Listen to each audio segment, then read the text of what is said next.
রুহিয়া যেন এক অভিশপ্ত জনপদ। আধুনিক যুগেও এলাকার মানুষজন বঞ্চিত মৌলিক পরিষেবা থেকে।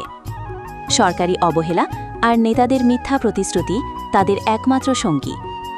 রুহিয়াতে থানা থাকলেও উপজেলা হিসেবে স্বীকৃতি পায়নি। এটা এলাকার মানুষের জন্য আরও একটি বড় সমস্যা। উপজেলা না হওয়ায় অনেক গুরুত্বপূর্ণ সরকারি পরিষেবা পেতে তাদের জেলা সদর পর্যন্ত যেতে হয়। এতে তাদের সময় এবং অর্থ দুটোই নষ্ট হয়। উপজেলা হলে এলাকার মানুষজনের ছুড়োভোগ অনেকটাই কমবে বলে আশা করছেন স্থানীয়রা। সরকারি অফিসের অভাবে সামান্য কাজের জন্য তাদের দূরে ছুটে যেতে হয়। হাসপাতাল না থাকায় রোগীরা বিনা চিকিৎসায় কষ্ট পান। অগ্নিকাণ্ডের মতো দুর্ঘটনায় ফায়ার সার্ভিস না থাকায় ক্ষতি আরও বাড়ে। ঠাকুরগাঁও থেকে রুহিয়া যাওয়ার রাস্তা খারাপ হওয়ায় যোগাযোগ ব্যবস্থাও খুব খারাপ। ফলে রুহিয়া এলাকার মানুষজনের যাতায়াতে ভীষণ অসুবিধা হয়।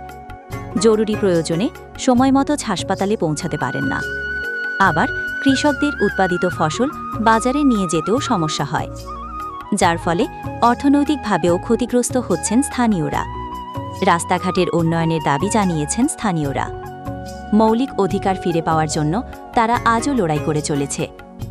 সরকারের কাছে তাদের আকুল আবেদন, দ্রুত এই সমস্যার সমাধান করে তাদের জীবনে আশার আলো জ্বালানো হোক। এই ছিল রুহিয়া এলাকার